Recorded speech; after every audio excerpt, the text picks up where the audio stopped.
Bangga Magelang berikan solusi.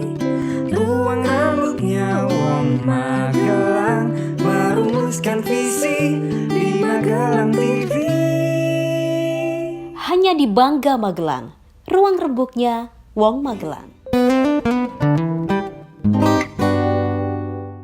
Salam jumpa pemirsa, bagaimana kabar Anda? Brunei Darussalam, apa yang ada di benak Anda ketika mendengar negara Brunei Darussalam? Ya, memang negara ini merupakan salah satu negara terkaya di dunia.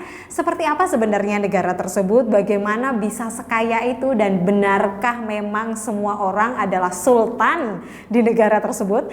Kita akan berbincang bersama salah satu sahabat saya. Dia adalah Mbak Ririn Kurnia Trisnawati. Kita akan berbincang-bincang seputar Brunei Darussalam dan juga kesempatan belajar, mendapatkan beasiswa dan juga bekerja di sana. Bersama saya Putri Rahmadani, pemirsa, hanya untuk Anda. Inilah Bangga Magelang, ruang rembuknya Wong Magelang. Merumuskan visi di Magelang TV. Hanya di Bangga Magelang, ruang rembuknya Wong Magelang. Ya, seperti yang tadi saya sampaikan, kita akan terhubung melalui aplikasi Zoom bersama sahabat saya, Mbak Ririn Trisna Kurniawati.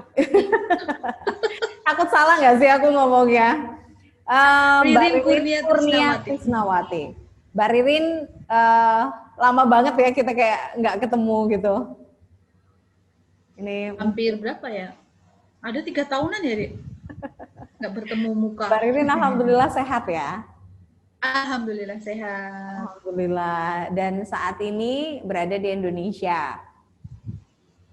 Ya, betul. Oke. Work from home mostly ya.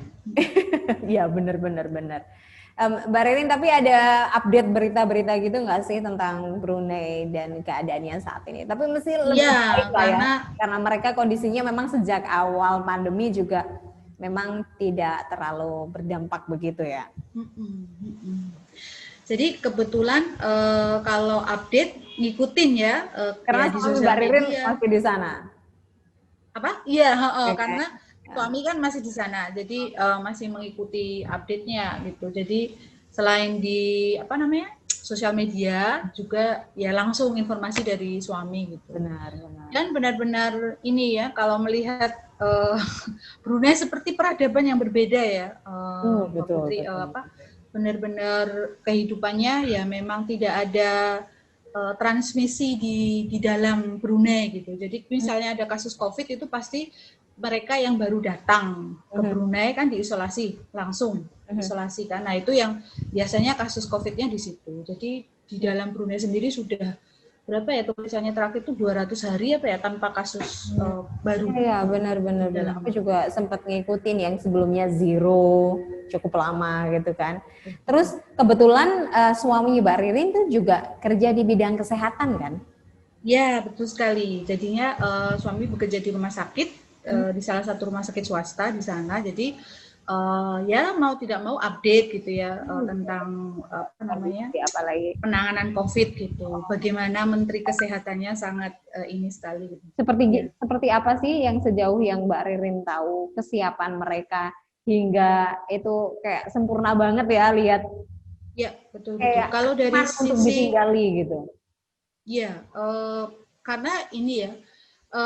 Teknologi juga membantu. Jadi di sana ada Bru application gitu. Jadi kita every citizen itu install satu itu untuk tracing gitu. Jadi ketika Anda datang ke masjid misalnya ya nanti di trace diklik gitu ya, pakai app-nya itu ditunjukin QR-nya and then you will be recorded gitu. Jadi posisi Anda di sini gitu. Nah, nanti kalau semisal ada kasus tinggal di trace gitu, ini orang sudah kemana saja gitu, jadi lebih ini.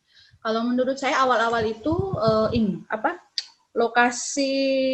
ada lokasi penampungan yang khusus, jadi di satu daerah namanya Tutong gitu ya, digunakan sebagai daerah khusus untuk menampung mereka yang awal-awal kasus dulu itu, jadi langsung dibawa ke sana. Lalu setelah itu aplikasi teknologi, yang terakhir adalah kepatuhan masyarakat Brunei sendiri, ya benar. Ya itu ngiri banget ya melihat kepatuhan mereka. Tapi memang Betul, dari segi jumlah penduduk juga memang tidak sebesar kita, dari keberagaman juga betul. tidak sebesar kita. Memang tantangan di Indonesia juga kompleks ya Mbak ya. Hanya 400.000 deh. Iya. Penduduknya hanya 400.000, itu Benar. termasuk para penduduk asing ya, maksudnya Iya. yang bukan orang tempatan, yang bukan orang Brunei itu, jadi 400.000. Kalau- Bisa dibandingkan.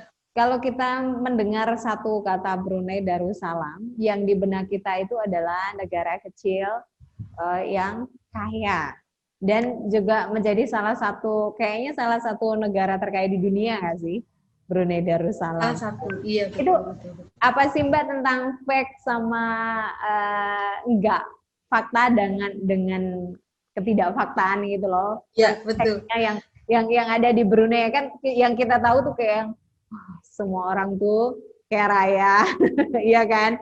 Maksudnya mindset orang sebelum ke sana. Aku pun sebelum ke sana begitu kan, kayak aku tanya-tanya banyak gitu ke teman-teman. Gimana sih menurut And Mbak? then you figure out yang bukan yang ini ya. Ya sama saja lah di setiap negara pasti kan ada begitu ya, Mbak Putri, ada yang kaya, ada juga yang belum berkecukupan gitu ya. Itu ada gitu. Jadi tidak semua memang masyarakatnya berumah besar misalnya begitu ya. Tetapi yang bikin saya pribadi salut itu ininya His Majesty ya, Sultan Brunei Darussalam, perhatiannya kepada seluruh lapisan masyarakat itu. Jadi setiap tahun ketika setiap Idul Fitri biasanya ya, jadi itu ada kayak sedekah pribadi Sultan gitu yang diberikan kepada masyarakat yang kurang mampu. Nah, itu yang benar-benar dari kan sering ya dengar beritanya ketika driving gitu, dengerin radio gitu kan, bagaimana Sultan bercerita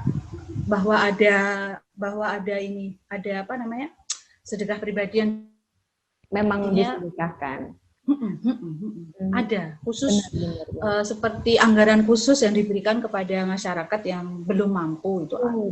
Betul. Nah, benar-benar. Nah, ya benar sih. Terus ada fakta-fakta menarik lainnya nggak, Mbak? Selain luar biasa itu ya, mencoba untuk menyetarakan. Ya meskipun tidak bakal setara, tapi kan mencoba mengangkat teman-teman yang masih kurang beruntung gitu. Ada fakta menarik lain nggak, Mbak, tentang Brunei Darussalam? Kalau Brunei itu ini ya, karena saya dulu di situ student ya, jadi tentunya yang lebih walaupun suami saya bekerja banyak lah ya, atmosfer pekerjaan yang sungguh berbeda ketika dibandingkan di rumah sakit di Indonesia dan rumah sakit di Brunei itu bisa ya dari Biaya sisi kerja ya, Mbak, ya, biaya kerja ya.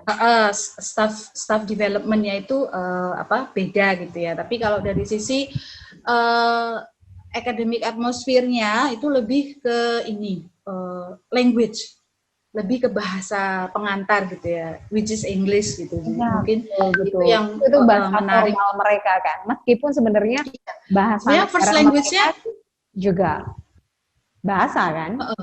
Ya, bahasa nasionalnya masih bahasa Melayu, tapi bahasa sekolah itu bahasa pengantarnya bahasa Inggris. Ketika saya scholarship-nya mengharuskan saya mengajar gitu kan di UBG, mengajar tutorial gitu, kan sama-sama di prodi sastra Inggris ya Mbak Putri. Bedanya di sana sudah tidak ada lagi kelas membaca, kelas speaking itu sudah tidak ada gitu. Jadi kalau di Indonesia kan masih ada ya, mata kuliah speaking, mata kuliah listening, reading itu masih ada. Tapi kalau di Brunei, prodi sastra Inggrisnya langsung ke English Studies-nya gitu. Langsung. Karena bahasanya sudah jadi dalam tanda kutip gitu ya. Jadi, betul. Karena itu bahasa pengantar pendidikan itu tadi loh. Aku juga waktu pertama ke sana juga ngerasa yang wah, ternyata itu yang membuat berbeda ya. Jadi ketika kita mungkin di sini bahasa formal yang kita gunakan adalah bahasa Indonesia, dan mungkin first language kita kan ada bahasa Jawa, bahasa Sunda, segala macam kan yang kita gunakan. Nah, bedanya mereka itu. Nanti kita masih ngobrol lagi setelah jeda pariwara berikut ini. Mbak Ririn, tunggu bentar ya. Pemirsa, kita kembali saat lagi. JPM Stream, sebuah aplikasi Play Store yang memudahkan kamu untuk menyaksikan program terbaik dari 30 TV jaringan Jawa Pos TV.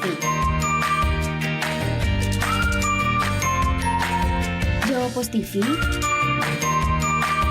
JTV, Padang TV, Simpang 5 TV, Kawanwa TV, Nirwana TV, BTV, Pon TV, Magelang TV.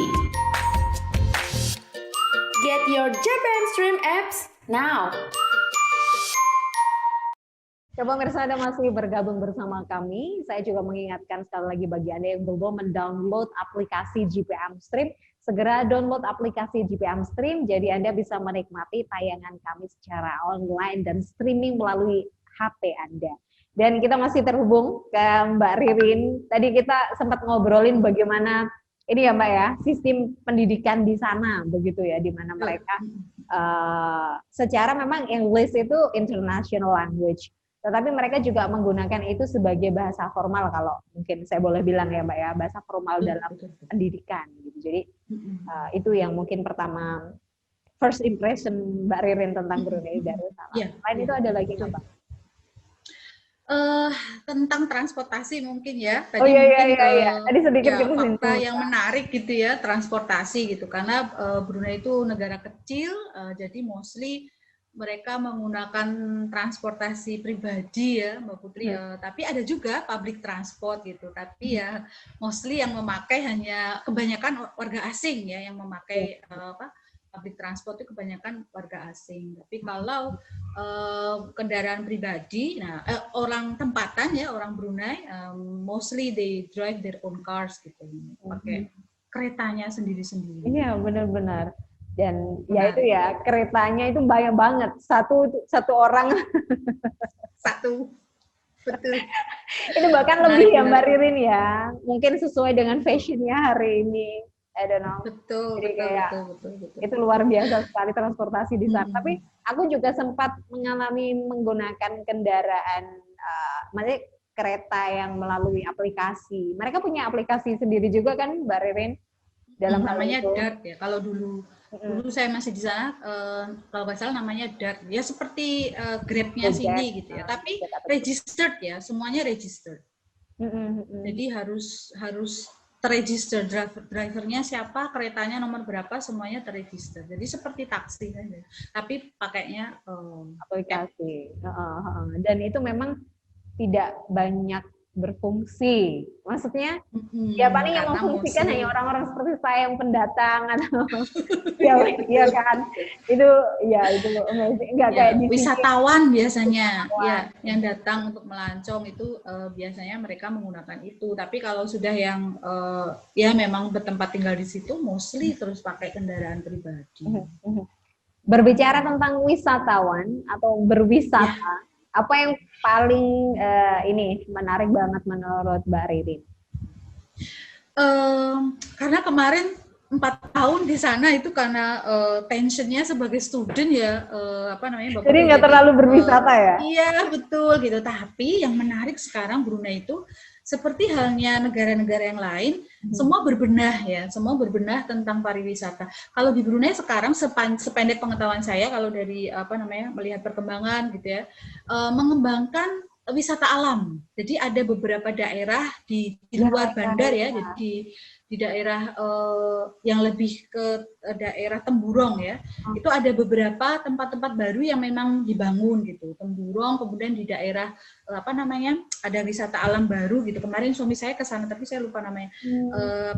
Semacam seperti perkebunan gitu ya, yang disetting memang untuk hiking ya. Jadi untuk hiking, untuk wisata alam hiking, dan juga yang di Temburong itu lokasi untuk seperti kota kecil yang dibangun baru gitu. Yang ada tower seperti mirip yang di Marina Bay tower lampu tanamannya itu loh yang seperti itu. Jadi memang sedang waktu itu gitu ya. saya juga di UBD itu ada, di University of Brunei Darussalam itu ada botanical garden.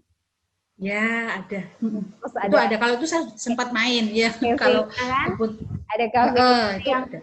juga bahannya semua juga sangat alam Ya, begitu. jadi alam gitu, semua berbasis alam. Kalau di daerah, kalau wisata yang di daerah kota, yang Mbak Putri, di bandar itu ada yang seperti lokasi taman yang dibangun untuk memperingati kemarin bertahtanya Sultan Brunei itu ya, selama 50 tahun apa ya, itu Manjubili namanya, jadi baru gitu. Jadi area taman yang memang dibangun baru, dan itu ya memang view-nya very indah banget ya, karena di sebelahnya masjid ya, kemudian di sebelah sininya taman gitu. Jadi kalau sore benar-benar mirip seperti apa ya, pemandangannya kalau sore mirip seperti kalau alun-alun di kita ya, ada yang main layangan, ada yang main bubble gitu. Jadi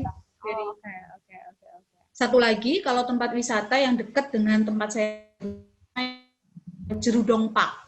Jadi kayak inilah amusement park-nya. Taman amusement park. Jadi Anda bisa naik apa sih, macam-macam ya, naik itu loh, naik alat-alat apa namanya, karusel yang seperti itu ya. Oke. Sama ada Apalagi water park-nya juga. Mbak Ririn sering menemani anaknya, jadi concern lebih di situ kan. Daripada ke diri sendiri, lebih concernnya untuk buah hati gitu. Karena Mbak Ririn gimana ceritanya bisa di Brunei dan juga merasa begitu lama? Begitu juga dengan apakah memang suami sudah bekerja di sana atau memutuskan untuk bekerja di Brunei setelah ketemu Mbak Ririn? Jadi officially dia sudah 11 tahun jalan ya bekerja di Brunei. Kalau suami saya, kalau saya karena saya sekolah di sana, jadi mengambil batas waktu maksimal yaitu 4 tahun. Jadi tinggal di Brunei 4 tahun sebagai mahasiswa, kemudian habis cutinya terus pulang saya Nah kalau tentunya kalau dia sudah 10 tahun, dia duluan yang di sana, suami dulu yang bekerja di sana gitu, di dunia keperawatan ya Mbak Putri, di rumah sakit swasta. Nah, kemudian karena ya ketika tahun berapa ya saya mengunjungi suami, lalu melihat ada UBG, World Class University of course, kemudian ada program studi yang saya minati, kemudian ada supervisor yang bisa jalin gitu ya, akhirnya saya apply scholarship-nya. For your information, ini bukaan lagi ya, setiap tahun pasti ada bukaan, ada scholarship application itu loh. Itu scholarship bisa dari government atau dari university atau dari apa Mbak? Kalau scholarship di Brunei itu ada 2 macam, ada yang dari university, ada yang dari government. Kalau dari government itu ya apply-nya langsung ke government. Tapi yang saya lakukan apply-nya ke university waktu itu. Nah, ke UBD-nya, University Brunei Darussalam, itu ada skim-skimnya lagi yang berbeda-beda gitu. Ada yang Graduate Research Scholarship, ada yang UGS, University Graduate Scholarship gitu. Pembedanya adalah besaran allowance-nya. Sangu bulanannya yang beda. Kalau fasilitasnya semua sama. Gede, yang paling gede, pengen yang paling bagus banget apa Mbak? Iya. Yang paling bagus itu yang GRS itu yang saya menangkan dulu itu, yang Graduate Research. Apa aja Mbak yang didapatkan? Allowance, allowance, kemudian free waive tuition sampai lulus, kemudian apa lagi ya, riset ini dibiayai ketika mau field work, misalnya harus keluar negara. Jadi ada itunya. Lalu ada biaya buku. Kalau biaya buku itu nanti yang social science sama natural science beda besarannya. Oke. Nah ini menarik banget, nanti di segmen berikutnya kita lebih mengupas tentang beasiswa, dan siapa tahu ini juga menarik minat bagi teman-teman di Indonesia, karena ini terbuka sekali ya Mbak untuk siapapun. Betul. Ya, kita kembali saat lagi pemirsa, jangan beralih dari tempat duduk Anda. JPM Stream, sebuah aplikasi Play Store yang memudahkan kamu untuk menyaksikan program terbaik dari 30 TV jaringan Jawa Pos TV. Jawa Pos TV, JTV, Padang TV, Simpang 5 TV, Kawanwa TV, Nirwana TV, BTV, Font TV, Magelang TV. Get your Japan Stream apps now. Ya pemirsa, Anda masih bersama kami dan juga masih bersama Mbak Ririn. Kali ini kita mau bahas lebih rinci begitu ya Mbak. Mungkin persiapan-persiapan apa yang perlu dipersiapkan dan tantangannya bagaimana begitu untuk menolak beasiswa itu.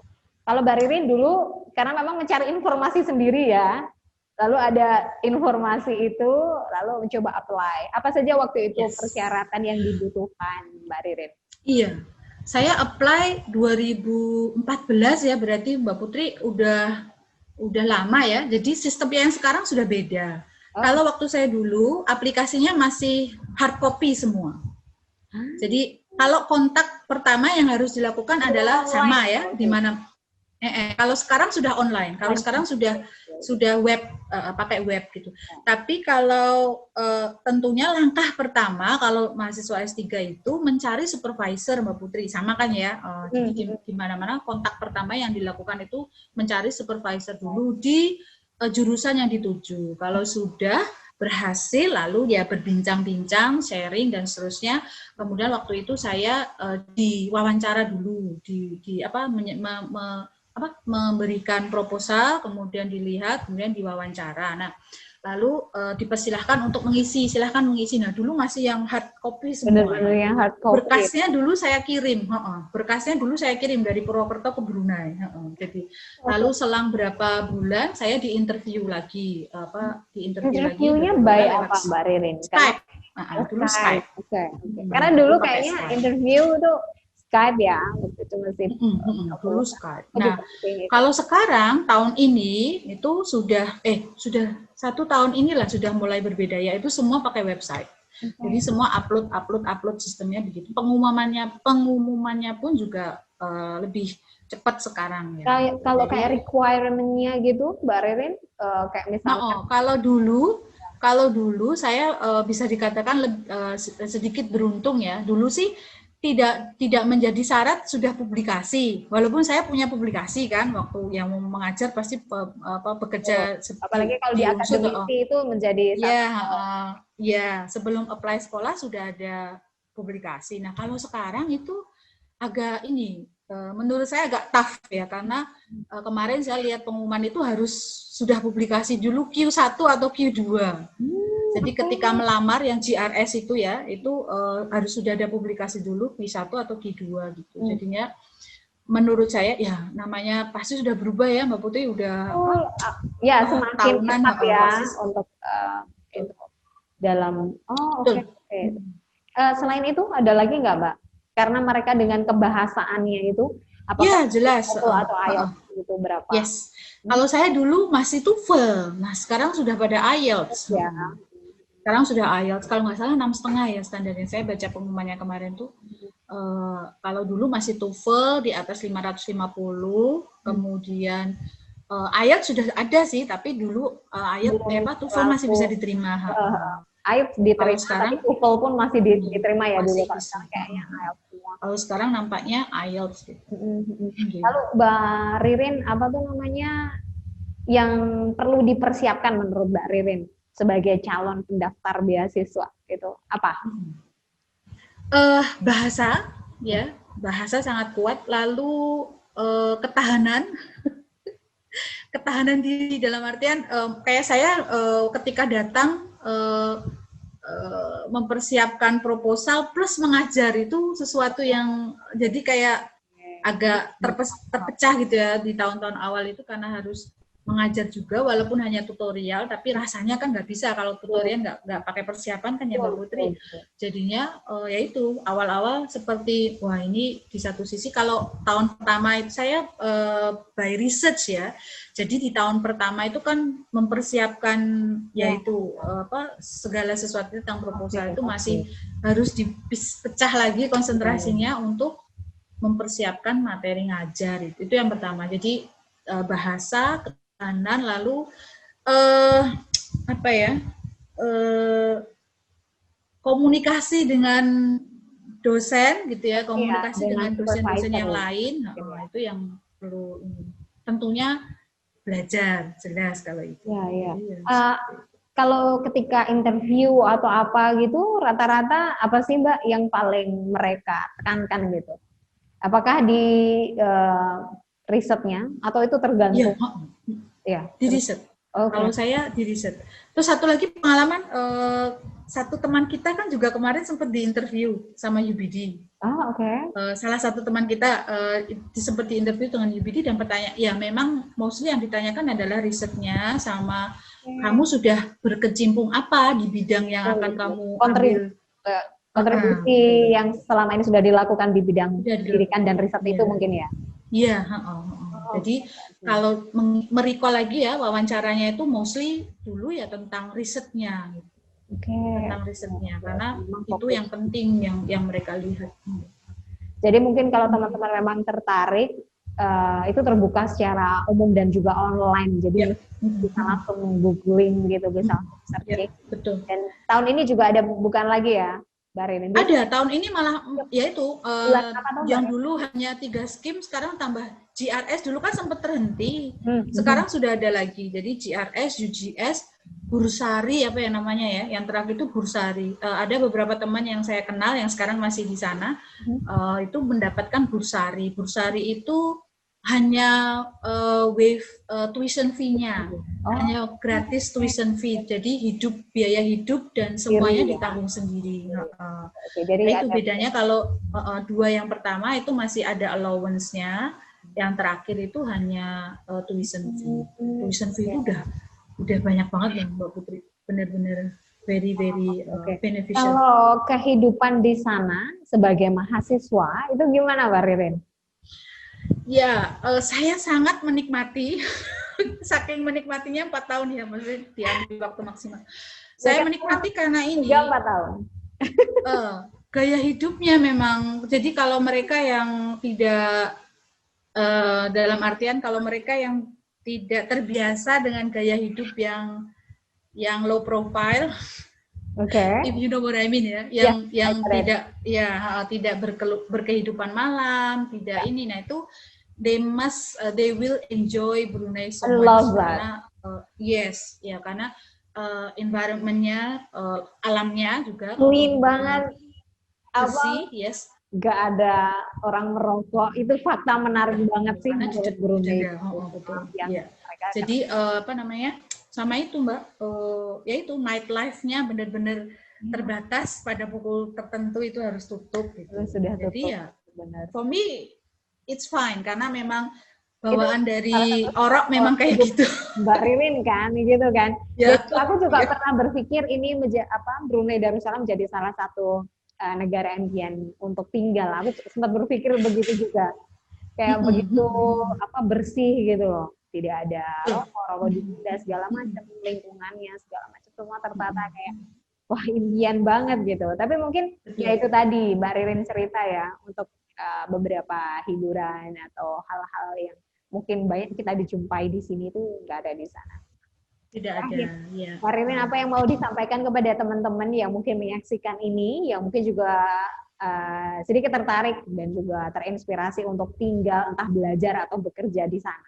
Iya. Selalu ada kesempatan untuk bergabung atau menjadi student di Brunei, ya, karena ada beasiswa yang ditawarkan oleh baik negara Brunei Darussalam maupun universitasnya, dalam hal ini UBD, ya, Lalu kesempatan bekerja juga ada, ya, tidak hanya tenaga non profesional, tapi tenaga profesional juga ada. Gitu. Tetapi untuk masa pandemi ini sedikit lebih terhenti karena memang itu ya kendala travel yang tidak bisa suka-suka, jadi masih ada limitation gitu. Tapi sayangnya kalau sekarang malah justru lebih banyak yang menurun, Mbak Putri. Jadi masyarakat Indonesia yang ada di Brunei itu kualitasnya kuantitasnya agak menurun karena banyak yang pulang dan tidak kembali karena kan nggak bisa masuk kan.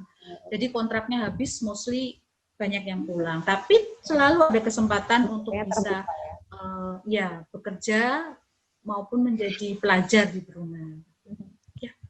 Terima kasih banyak Mbak Ririn. Hari ini menyenangkan sekaligus melepas kangen begitu ya.